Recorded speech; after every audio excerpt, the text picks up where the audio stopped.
여러분 안녕하세요.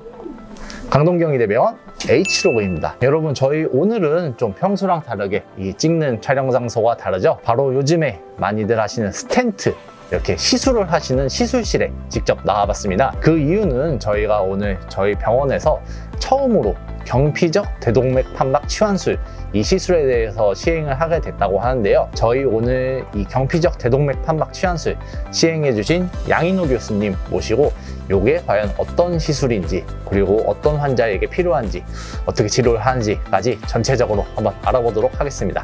교수님 안녕하세요. 네, 안녕하세요. 일단 자기소개부터 한번 부탁드립니다.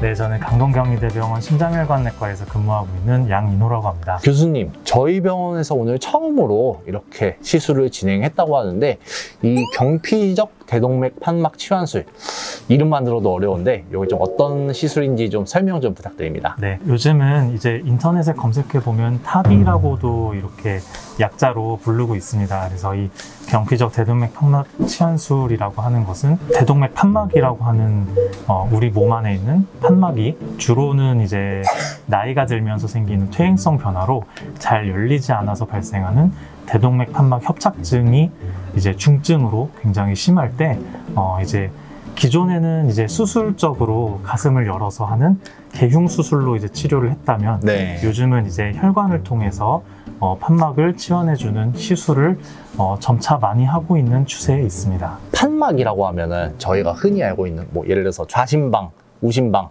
뭐 자심실, 우심실 이런 게 있는데, 그런 걸 나누는 게 판막이라고 할까요? 네, 혹시? 맞습니다. 우리 몸 안에는 많은 판막이 있는데요. 네. 이 대동맥 판막은 그 중에서 좌심실에서 대동맥으로 나가는 그 부분에 있는 판막이고, 대동맥에서 좌심실로 혈액이 거꾸로 흐르지 못하게 하는 역할을 하는 그런 조직입니다. 아, 예를 들어서 이렇게 펌프질을 해서 계속 한쪽으로 피가 나가야 되는데 그걸 막아주는 게 고장난 네. 그런 거라고 보면 되겠네요. 맞습니다. 혹시 그러면 교수님, 오늘 시술하신 분 같은 경우에는 좀 어떤 컨디션이셔가지고 이렇게 시술까지 네. 하게 되셨을까요? 이 환자분은 원래도 예전에 심근경색으로 스텐트 치료를 받으신 적이 있는 분인데요. 네. 최근에 조금만 걸어도 호흡곤란이 많이 심해지셔서, 그래서 저희 과에 외래에 방문해서 심장 초음파를 통해서 중증의 대동맥 판막 협착증을 진단을 받고 이렇게 시술을 결정을 하게 되었는데, 방금 말씀드렸던 대로 수술을 하는 방법이 있고 시술을 하는 방법이 있는데, 네. 환자분이 요즘은 80세 이상의 고령인 경우에는 미국이라든지 유럽 심장학회의 가이드라인에서도 요즘은 수술보다는 시술을 더 이제 높은 등급으로 권장하고 있는 그런 추세에 있습니다. 교수님, 근데 이 치환술이라고 하면은 일반적으로 이 치환이라는 게 바꾼다는 의미잖아요. 그 판막을 뭐 어떤 걸로 바꾸는 건가요, 혹시? 네, 그 치환술이기 때문에 이제 수술하는 방법으로는 기존의 조직을 드러내고 네. 새로운 판막을 이제 안에다가 넣는 거고, 주로 이제 예전에 수술을 이제 할 때는 네. 이제 단순히 이제 철로 된 이제 기계 판막이라고 흔히 얘기하는데, 네. 이 기계 판막을 사용을 하는 경우도 있고, 조금 나이가 많으신 분들 같은 경우는 피를 묽게 하는 약을 적게 쓰기 위해서 돼지라든지 소의 그 생체 조직을 이용해서 만든 판막을 이제 이식을 하게 된다고 생각하면 될 것 같은데요. 네. 이 경피적 대동맥 판막 치환술도 넣는 조직이나 그런 것들이 크게 다르지는 않아서, 제가 이번에 환자한테 사용한 것은 이제 돼지 판막을 이용한 기존에 망가져 있던 판막을 밀쳐내고 그 안에 이제 새로운 판막을 넣었다라고 생각하시면 될 것 같습니다. 혹시 교수님, 요거는 좀 개인적으로 궁금한 건데, 판막이 그럼 사이즈가 한 어느 정도 될까요? 판막의 사이즈가 이제 사람들마다 조금 다르지만, 이 환자 같은 경우는 직경으로 29mm 되는 판막을 사용을 했습니다. 직경 29mm면 거의 한 3cm 정도인데 생각보다 꽤 크네요. 그러면. 네, 저희가 이제 그 영상을 사용해서 볼 때는 네. 실제보다 조금 더 키워서 보기 때문에 조금 커 보일 수도 있지만, 네. 이제 저희가 이제 관상동맥에 사용하는 스텐트 같은 경우는 보통 2.5mm에서 4mm 정도 되는 굵기의 스텐트를 사용하지만, 네. 이 대동맥 판막에 사용하는 이 판막 같은 경우는 그거보다 훨씬 더 크기가 크죠. 아무래도 이 전체 몸으로 피를 다 보내야 되니까는 그 동맥 자체도 굉장히 굵게 있나 보네요. 교수님, 그러면은 이 좀 오늘 시술이 어떻게 보통 진행을 하는지 안 그래도 저 옆에 영상 보면서 상당히 궁금했는데 네. 혹시 영상 통해서 살짝 간단하게 설명해 주실 수 있으실까요? 영상에서 사실 뭐 모든 것을 담을 수는 없었겠지만 네. 먼저 환자를 이제 경피적 대동맥 판막 치환술을 할 때도 네.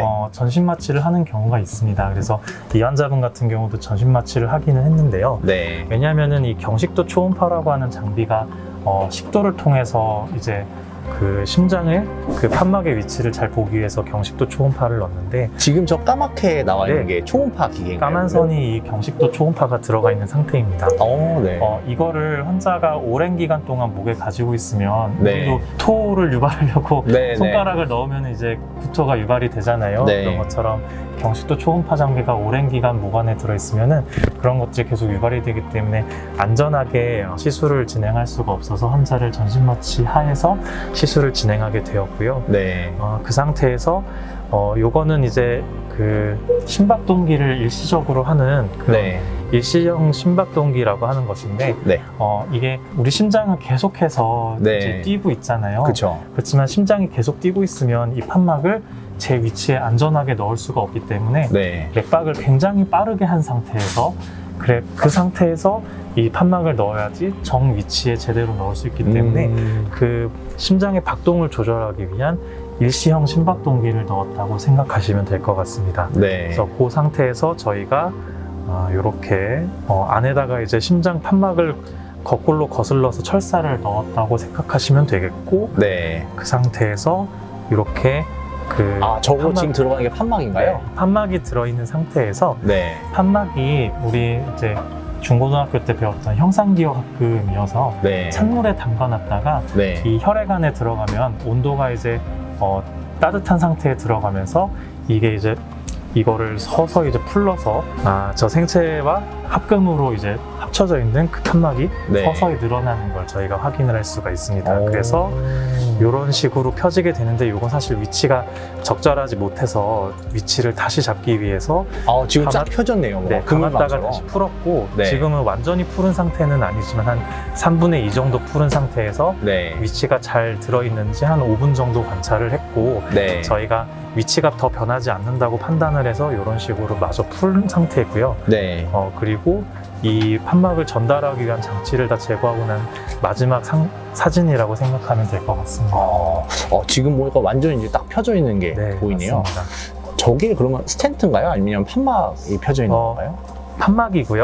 요 주변에 네. 있는 그 금속 성분과 안에 이제 생체 조직이 같이 들어있는 건데 생체 조직은 엑스레이에서 보이지 않기 때문에 네네. 우리 눈에는 금속이 금속만만 보이는. 남아있는 거라고 생각하면 될 것 같습니다. 굉장히 사진으로 봐도 특히나 이제 심장 같은 경우는 계속 뛰니까 네. 어려울 것 같은데 혹시 어렵지 않으셨는지. 개인적으로 이 환자 같은 경우는 다소의 난이도가 있었다 그러면은 중간에 혈관이 좀 딱딱하고 네. 또 중간에 약간 꺾여 있는 부분이 있어서 거기를 극복하는 과정이 조금 어려웠지만 결과적으로는 잘 시술이 마무리가 됐던 것 같아서 네. 저는 잘 끝났다고 생각하고 있습니다. 다행입니다, 교수님. 네. 첫 시술인데 축하드립니다, 교수님. 교수님, 이런 이제 일반적으로 그런 이제 심장 판막 질환은 아무래도 퇴행성인 질환일 텐데 어떻게 하면 그래도 조금 예방이나 이런 거에 도움이 될 방법이 있을까요? 우선 가장 중요한 것은 이런 판막 질환 같은 퇴행성 질환도 가지고 계시는 기저질환이 보통 뭐 당뇨라든지 고혈압이라든지 고지혈증과 같은 기저질환이 평소에 조절을 잘 하는 것이 굉장히 중요하겠고요. 네. 이런 중증의 이제 판막 질환이라고 하더라도 증상이 없는 시간이 생각보다 깁니다. 무증상에서 증상까지 이완되는 기간은 보통 한 2년 정도라고 알려져 있어서 네. 그 기간 동안에는 중증이지만 증상이 없는 경우도 있어서요. 네. 그렇다고 뭐 모든 환자들이 무증상일 때 모두 검사하라 그렇게 얘기할 것은 아니지만 네. 평소에 동반 질환이 많으신 뭐 당뇨나 고혈압 이런 것들을 진단을 받으신 분들이라면 꾸준히 약물 치료를 하면서 관리를 하시는 게 그만큼 중요하겠지요. 확실히 이제 만성 질환, 뭐 심장 혈관 잘 관리하고 심장 너무 무리 안 가게 잘 관리하고 이렇게 평소 관리가 제일 중요하겠네요. 교수님, 오늘 굉장히 좋은 말씀 감사드리고 마지막으로 이 환자분 잘 시술하셨다고 하셨는데 한마디만 간단하게 부탁드리겠습니다.